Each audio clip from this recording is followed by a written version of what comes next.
اسی رسول نے بتایا کہ میرا ایک آخری نائب بھی آئے گا جو زمین کو آن کی عدل و انصاف سے بھر دے گا۔ میرے دوستو، اس عقیدہ غیبت اور عقیدہ امام آخر کے تمام مسلمان قائل ہیں۔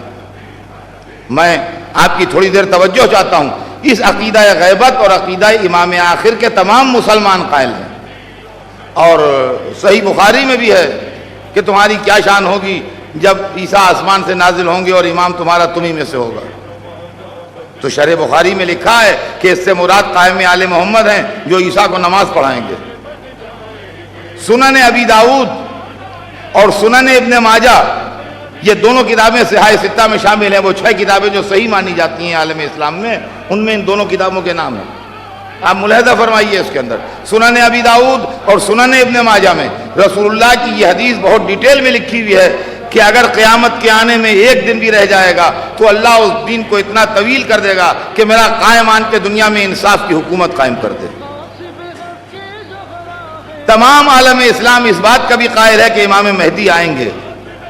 تمام عالم اسلام اس بات کا بھی قائل ہے کہ وہ نسل رسول سے ہوں گے، تمام عالم اسلام اس بات کا بھی قائل ہے کہ وہ سلسلہ علی و فاطمہ سے ہوں گے، اور اکثر اس کے بھی قائل ہیں کہ وہ سلسلہ حسین سے ہوں گے۔ تمام لوگ اس کے بھی قائل ہیں کہ وہ عیسیٰ کو نماز پڑھائیں گے، تمام لوگ اس کے بھی قائل ہیں کہ عیسیٰ آن کے ان کے ہاتھ پر بیعت کریں گے اور اللہ پوری کائنات عالم کو ان کے ہاتھ کے اوپر فتح عطا فرمائے گا اور ان کے زیر نگین کرے گا۔ تو کہا بھیا پھر اختلافی کیا ہے جب سب قائل ہیں ہم بھی قائل ہیں؟ بھائی اختلاف ایک چھوٹی سی بات کا ہے، اور چھوٹی سی بات کا اختلاف یہ ہے کہ ہم اس بات کے قائل ہیں کہ وہ پیدا ہو چکے ہیں، اور بحکم خدا غیبت میں ہیں، اور بقیہ عالم اسلام یہ اس کا قائل ہے کہ جب اللہ کی مصلحت ہوگی تو وہ پیدا ہوں گے۔ اب رہ گیا یہ کہ یہ اختلاف کیوں ہے کہ ہم قائل ہیں کہ وہ پیدا ہو چکے اور دوسرے قائل ہیں کہ وہ پیدا ہوں گے؟ یہ معاملہ بہت گہرا ہے، اور یہ معاملہ جو ہے یہ بہت ٹھنڈے دل سے غور کرنے کا ہے۔ وہ گہرا معاملہ یوں ہے کہ ہم قائل ہیں کہ پیدا ہو چکے، ہم تو اپنی دلیل بعد میں دیں گے۔ جو قائل ہیں کہ پیدا نہیں ہوئے، ایک تو اس میں کچھ مولویوں کی جہالت کی کار فرمائی ہے، جو طول عمر پر دلیل نہیں دے پاتے، ان کے لیے سیدھا راستہ یہ ہے کہ پیدا ہوئے ہی نہیں۔ جس طریقے سے کہ معراج جسمانی کا انکار کر دیا جسم کے بلند ہونے پر دلیل نہ مہیا ہونے کی وجہ سے، ویسے ہی امام کے پیدا ہونے سے انکار کر دیا طول عمر پر دلیل نہ مہیا ہونے کی وجہ سے۔ ایک معاملہ تو یہ ہے، مگر یہ معاملہ جو ہے یہ 10% ہے، 90% معاملہ دوسرا ہے۔ وہ سنیے کیا ہے۔ 90% معاملہ یہ ہے کہ اگر وہ یہ قائل ہو جائیں کہ امام مہدی جن کے ہاتھ پر اللہ کائنات عالم کو مسخر کرے گا اور عیسیٰ جن کے پیچھے نماز پڑھیں گے وہ امام حسن عسکری کے فرزند تھے، اگر اس کے قائل ہو جائیں تو اس کا بھی قائل ہونا پڑے گا کہ امام مہدی کے والد امام حسن عسکری بھی امام برحق تھے۔ نتیجہ یہ ہوگا کہ ان کے مقابلے میں جو بنی عباس کے بادشاہ تھے ان کو باطل کہنا پڑے گا، اور جب امام حسن عسکری امام برحق تھے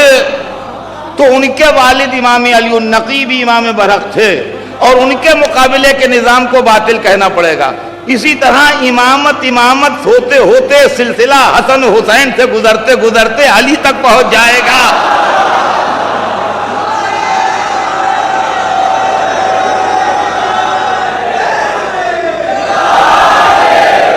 لہذا عزیزان گرامی،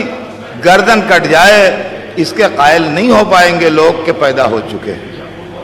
اس لیے کہ ولادت ہی خالی اگر ثابت ہو یا مان لیں تو پورے نظام باطل کو ٹکڑے کر دینے کے لیے ولادت کا ہونا ہی کافی ہے، اور ہمایاں ہم نے، لہذا لوگ نہیں قائل ہوں گے۔ اب رہ گیا یہ کہ جب صحاح میں روایت موجود ہے تو پاپولر کیوں نہیں ہے؟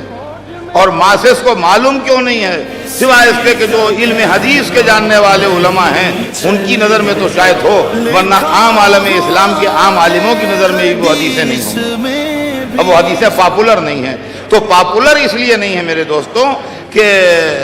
حکومت کی پالیسی نہیں تھی کہ یہ حدیثیں پاپولر ہوں، حکومت کی پالیسی نہیں تھی کہ یہ حدیثیں پاپولر ہوں، اس لیے کہ ان حدیثوں کا خلاصہ یہ ہے کہ آن کے نظام عدل قائم کریں گے اور نظام ظلم کو فنا کر دیں گے۔ ان حدیثوں سے 1200 برس سے 1400 برس سے بادشاہان اسلام اسی طرح ڈر رہے ہیں جیسے فرعون نام موسیٰ سے ڈر رہا تھا۔ ہر بادشاہ یہ سوچتا ہے کہ کہیں میرے دور میں آ کے میری حکومت کو نہ ٹکڑے ٹکڑے کر دیں، لہذا اس حدیث کو چھپائے رہو، اس پر پردے ڈالے رہو، اس کو تذکرے میں نہ لاؤ، اس کو بیان نہ کرو۔ عزیزان گرامی، اس لیے ان حدیثوں کے اوپر پردہ ڈالا جا رہا ہے۔